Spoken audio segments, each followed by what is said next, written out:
Good morning students. मैंने आपको chapter 1 chemistry के केमिकल रिएक्शन एंड इक्वेशन की पीडीएफ भेजी थी। आई होप आपने रीड कर लिया होगा चैप्टर, है ना।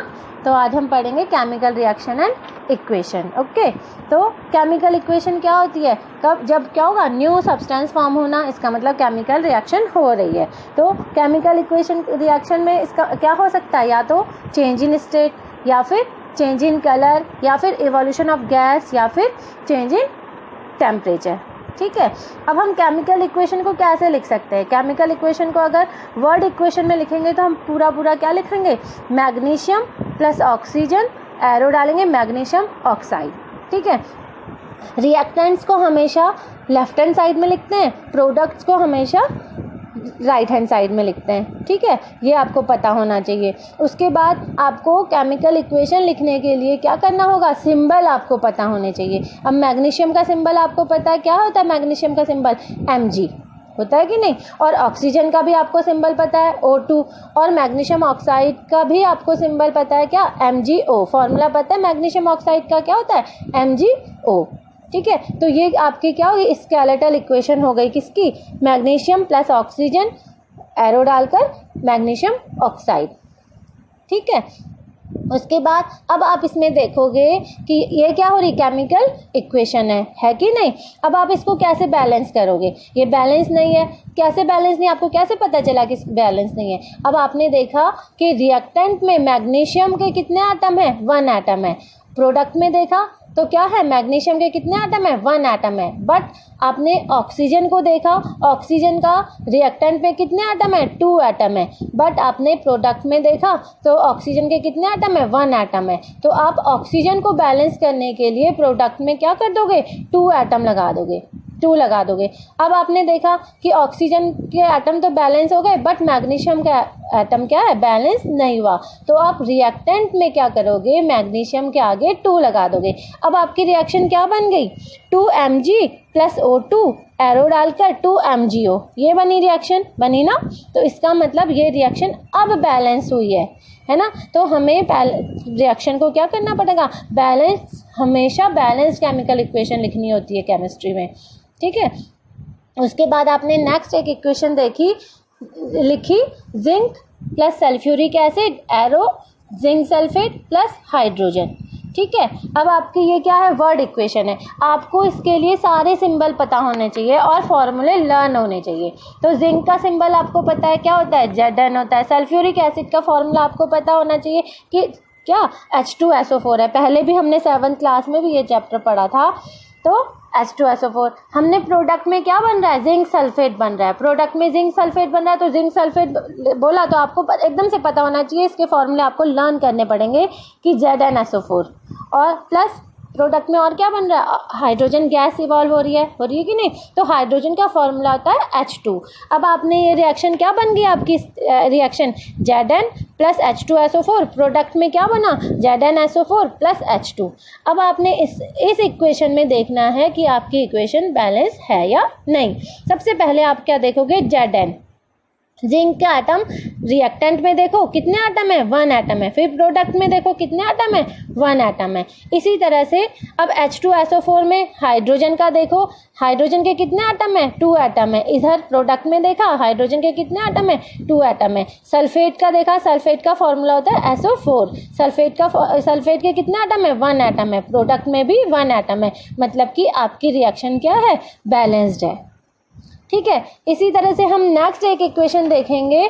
क्या एक आप नेक्स्ट इक्वेशन लिखो, क्या लिखना है? Fe प्लस H2O, एरो डाल के FeO4।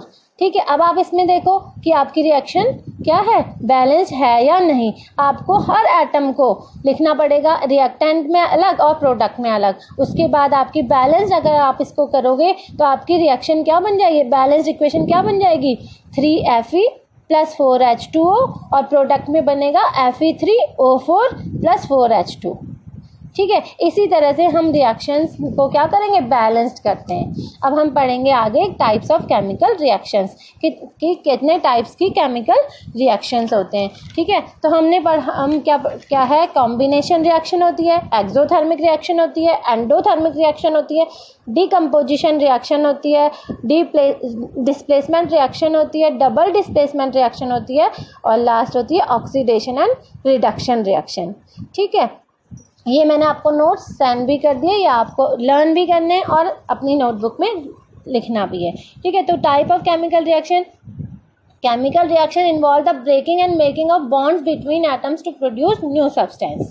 ठीक है, किस तरह से न्यू सब्सटेंस बन रहे हैं उसके अकॉर्डिंग हम रिएक्शन को टाइप्स को बांट लेते हैं। जैसे कि कॉम्बिनेशन रिएक्शन में क्या होगा, टू रिएक्टेंट या टू और मोर रिएक्टेंट अगर कंबाइन होके एक ही प्रोडक्ट बनाता है तब हम उसको क्या कहते हैं, कॉम्बिनेशन रिएक्शन। क्या कहते हैं, कॉम्बिनेशन रिएक्शन। ठीक है, a reaction in which a single product is formed from two or more reactants is known as combination reaction। अगर आप क्या एग्जाम्पल देखो तो हमारा CaO क्या होता है, कैल्शियम ऑक्साइड को क्विक लाइम भी कहते हैं।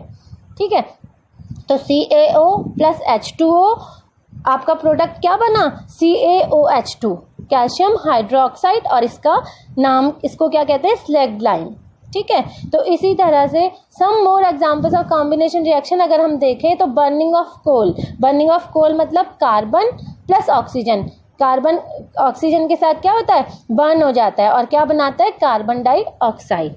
ठीक है, दूसरा है एग्जाम्पल हम देखें, formation of water from H2 and O2, 2H2 plus O2 और क्या बन गया हमारा, H2O बन गया। ठीक है, तो व्हेन टू और मोर सब्सटेंसेस, एलिमेंट्स और कंपाउंड दोनों में हो सकते हैं, वो combined to form a single product, केवल एक सिंगल प्रोडक्ट बन रहा है, तब हम उस रिएक्शन को क्या कहेंगे, कॉम्बिनेशन रिएक्शन। कॉम्बिनेशन रिएक्शन का मतलब ही क्या होता है, कंबाइन होना, जुड़ना। ठीक है, तो दो या तीन रिएक्टेंट जो होते हैं वो कंबाइन होकर एक सिंगल प्रोडक्ट बना रहे हैं, तो तब हम उस रिएक्शन को क्या कहेंगे, combination reaction. Is that clear? उसके बाद हम नेक्स्ट रिएक्शन पढ़ेंगे एक्सोथर्मिक रिएक्शन। एक्सोथर्मिक रिएक्शन में क्या होगा, हीट अगर रिलीज हो रही है तो हम उसको क्या कहेंगे, एक्सोथर्मिक रिएक्शन। एक्सो मतलब बाहर आना, मतलब हीट क्या हो रही है, प्रोड्यूस हो रही है, बाहर निकल कर आ रही है, तब हम उसको क्या कहते हैं, एक्सोथर्मिक रिएक्शन। ठीक है, तो reactions in which heat is released along with the formation of products are called exothermic reaction। ठीक है, अब हम अगर एग्जांपल देखें तो बर्निंग ऑफ नेचुरल गैस कौन सी होती है, CH4 मीथेन। ठीक है, तो CH4 प्लस ऑक्सीजन O2 और प्रोडक्ट क्या बन रहा है, CO2 बन रहा है और H2O बन रहा है, और इसके साथ ही आपकी क्या बन रही है, हीट रिलीज हो रही है। नेचुरल गैस बर्न होगी तो हीट रिलीज होगी कि नहीं होगी, तो इसका मतलब ये क्या है, एक एक्सोथर्मिक रिएक्शन है। इसी तरह से अगर हम रेस्पिरेशन प्रोसेस लें, रेस्पिरेशन प्रोसेस में क्या होगा, ग्लूकोज के साथ ऑक्सीजन बर्न होगा तो हमें क्या मिलेगा, कार्बन डाइऑक्साइड मिलता है और लिक्विड वाटर मिलता है, और क्या मिलता है, हीट जो है एनर्जी के फॉर्म में रिलीज होती है ना, तो इसको रेस्पिरेशन प्रोसेस कहते हैं। तो C6H12O6 ये ग्लूकोज का फॉर्मूला होता है, प्लस 6O2 मतलब ऑक्सीजन के साथ बर्न हो रहा है ग्लूकोज, तो हमें क्या मिल रहा है, कार्बन डाइऑक्साइड जो कि हम एक्सहेल कर देते हैं, प्लस H2O 6H2 और प्लस एनर्जी जो कि हम अपने कामों में यूज़ करते हैं। अब हम पढ़ेंगे एंडोथर्मिक रिएक्शन। एंडोथर्मिक रिएक्शन में क्या हुआ, अगर हम AgBr मतलब सिल्वर ब्रोमाइड, ठीक है, सिल्वर ब्रोमाइड को हम क्या कर दें, सनलाइट में छोड़ दें तो वो किस में चेंज हो जाएगा, सिल्वर और ब्रोमीन गैस में चेंज हो जाता है। ठीक है, तो ये क्या होगा, इसकी रिएक्शन क्या होगी, 2AgBr, सनलाइट के थ्रू हो रहा है तो सनलाइट लिखेंगे हम, तो 2Ag plus Br2। Is that clear? उसके बाद हम गए, अब क्या है, ये जो रिएक्शन है 2AgBr प्रोडक्ट में आया silver plus bromine, Ag plus Br2 are use in black and white photography. Black and white photography में हम ये रिएक्शन यूज करते हैं। ठीक है। The decomposition reactions require energy इधर in the form of heat, light और electricity for breaking down the reactants.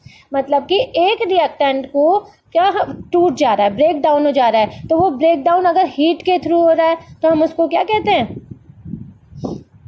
Thermal decomposition reaction कहते हैं। वो हम अभी आगे पढ़ेंगे, ठीक है। तो ये क्या है, ब्रेकिंग डाउन द रिएक्शन, ये क्या है, एंडोथर्मिक रिएक्शन। तो reactions in which energy is absorb, energy absorb हो रही है, तब हम उसको क्या कहेंगे, एंडोथर्मिक रिएक्शन। एंडो मतलब अंदर, है ना, और एक्सो मतलब बाहर, तो हमने तब उसको क्या कहा, एक्सोथर्मिक रिएक्शन। एक्सोथर्मिक में हीट रिलीज हो रही है, एंडोथर्मिक में हीट या एनर्जी क्या हो रही है, एब्जॉर्ब हो रही है, तो हमने उसको क्या कहा, एंडोथर्मिक रिएक्शंस, ठीक है। Reactions in which energy is absorbed are known as endothermic reactions. अब हम पढ़ेंगे decomposition reaction.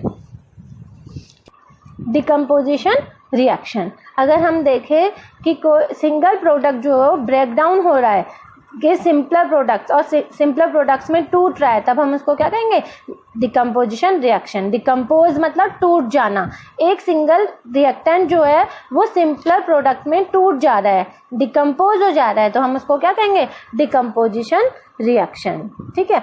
A single reactant breaks down to give simpler product, this is a decomposition reaction. जैसे कि फेरस सल्फेट, फेरस सल्फेट का formula होता है FeSO4।